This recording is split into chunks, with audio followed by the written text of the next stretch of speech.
वंदे मातरम। शिक्षक साथियों, अभिभावकों और विद्यार्थियों, आज का ये इम्पोर्टेंट वीडियो अब सभी के लिए महत्वपूर्ण है और ख़ास करके शिक्षा विभाग से जुड़े जो भी संस्था प्रधान है और शाला दर्पण प्रभारी और क्लास टीचर्स, उनके लिए भी बहुत महत्वपूर्ण है। जैसे कि आप देख पा रहे हैं, राजस्थान स्कूल शिक्षा परिषद की तरफ से एक लेटर जारी हुआ है जो मुख्य जिला शिक्षा अधिकारी समस्त जिलों को संबोधित करते हुए लिखा गया है और जिसका विषय है कि निःशुल्क यूनिफॉर्म 2026-27 यानी आगामी सत्र जो भी होगा 2026-27, उसमें जो भी पात्र बालक बालिकाएं होंगे कक्षा 1 से 8 तक, उनको डीबीटी के माध्यम से निःशुल्क यूनिफॉर्म में तो सहायता राशि दी जाएगी। अब तक तो जो सिस्टम था कि जो भी बालक बालिकाएं होती थी उनको कपड़ा या ड्रेस के रूप में, वो यूनिफॉर्म के रूप में कपड़ा मिलता था और उनकी सिलाई के लिए 200 रुपये डीबीटी के माध्यम से दिए जाते थे। लेकिन इस बार राज्य सरकार ने बजट घोषणा में कुछ बदलाव किया है और इस बार प्रति विद्यार्थी 600 रुपये है वो डीबीटी की जाएगी, यानी यूनिफॉर्म के लिए। तो राज्य सरकार की जो बजट घोषणा 2026-27 की, उसमें 1 से 8 तक के 40 लाख से अधिक जरूरतमंद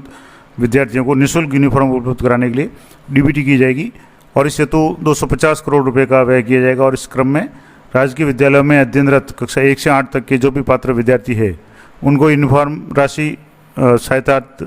600 रुपये प्रति विद्यार्थी डीबीटी की जाएगी। अब डीबीटी का मतलब हो गया डायरेक्ट बेनिफिट ट्रांसफ़र, यानी उस ये जो अमाउंट है 600 रुपये का, ये सीधे ही जो भी पात्र बालक बालिकाएं हैं उनके जनाधार से जुड़े खाते में जमा होगा। अब इनके लिए क्या क्या इंपॉर्टेंट बातें हैं, क्या क्या आपको ध्यान रखना है, और सभी स्टूडेंट्स अभिभावकों के लिए भी बहुत महत्वपूर्ण है। तो सभी जो पात्र विद्यार्थी हैं उनको डीबीटी किए जाने तो शाला दर्पण पोर्टल पे जनाधार अधि प्रमाणित किया जाना अनिवार्य है, यानी जनाधार है उसको ऑथेंटिकेट करना है और जनाधार से बैंक खाते का लिंक होना जरूरी है।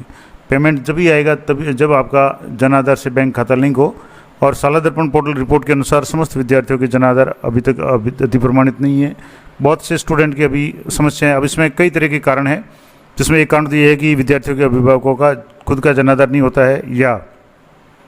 जनाधार अद्यतन यानी अपडेट नहीं होता है, या जनाधार अधि प्रमाणित विद्यार्थियों में बहुत से विद्यार्थियों के खाते या तो है नहीं, और अगर है तो सक्रिय नहीं, यानी काफ़ी लंबे समय से उनमें लेन देन नहीं हुआ है तो खाते बंद पड़े, या उनके आईएफएससी कोड गलत है। कई तरह की इसमें अभी तक कमियां हैं और जिस कारण से जो भी पात्र विद्यार्थी इस योजना से लाभान्वित नहीं हो पा रहे, यानी उनको पिछली बार भी जैसे 200 रुपये सिलाई के रूप में जो डीबीटी के माध्यम वो कुछ स्टूडेंट को हो सकता है नहीं भी मिले हों,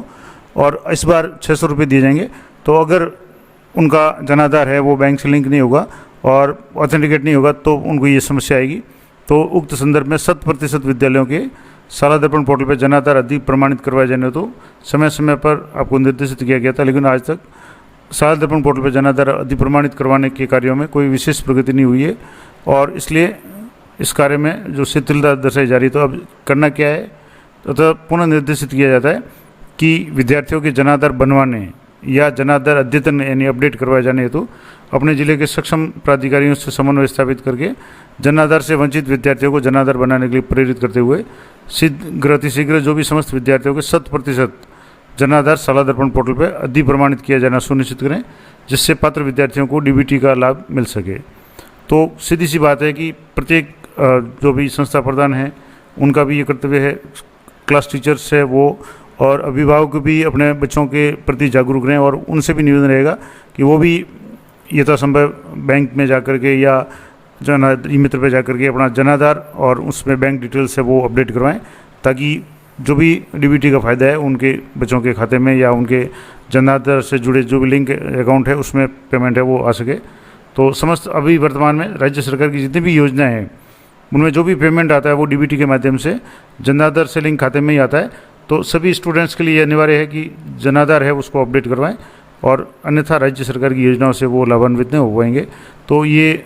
बहुत ही महत्वपूर्ण आदेश है और ये आप देखेंगे तो 14/3/2026 यानी 2 दिन पहले ये आदेश जारी हुआ है और इसलिए सभी शिक्षक साथियों से, संस्था प्रधान से और अभिभावकों से और विद्यार्थियों से भी अनुरोध रहेगा कि जो भी पात्र बालक बालिकाएं हैं वो यथाशीघ्र, और पात्र बालक बालिका का मतलब हो गया कक्षा 1 से 8 तक तो है ही, लेकिन इसके अलावा 9वीं 10वीं 11वीं 12वीं के जो भी स्टूडेंट है वो भी विभिन्न योजनाएं, खास करके जैसे इस बार भी जो गार्गी पुरस्कार के जो अवार्ड मिले थे 10वीं और 12वीं में, जो भी बच्चियाँ बालिकाएं 75% है उससे अधिक अंक प्राप्त करती है, तो उनके भी जनाधार से लिंक अगर अकाउंट नहीं था तो उनकी समस्या आई थी, उनको समय भी दिया गया था और 5,000 या 3,000 की या जो भी राशि उनको इनाम के रूप में मिलती है वो डीबीटी के माध्यम से उनकी जमा नहीं हुई थी, जिनके ये समस्या थी, तो सभी स्टूडेंट्स की 100% जन आधार अपडेट और उसके साथ में बैंक डिटेल्स जोड़ना अनिवार्य है। तो आप सभी से ये अनुरोध रहेगा कि इस जानकारी को अधिक से अधिक साथियों के साथ में पहुँचाएँ और ज़्यादा से ज़्यादा स्टूडेंट का जन आधार ऑथेंटिकेट करें और जन आधार से बैंक खाता वो लिंक करवाना सुनिश्चित करें, ताकि आगामी जो भी डीबीटी के लिए जो भी पेमेंट आएगा प्रति विद्यार्थी 600 रुपये वो उनके खाते में जमा हो सके। तो ये थी महत्वपूर्ण जानकारी अच्छी और उपयोगी लगे तो वीडियो को लाइक करें, शेयर करें और चैनल को सब्सक्राइब कर लें, ताकि जब भी कोई नया वीडियो अपलोड हो उसका नोटिफिकेशन आपको तुरंत मिल जाए। मिलते हैं नेक्स्ट वीडियो में, तब तक जय हिंद, जय भारत।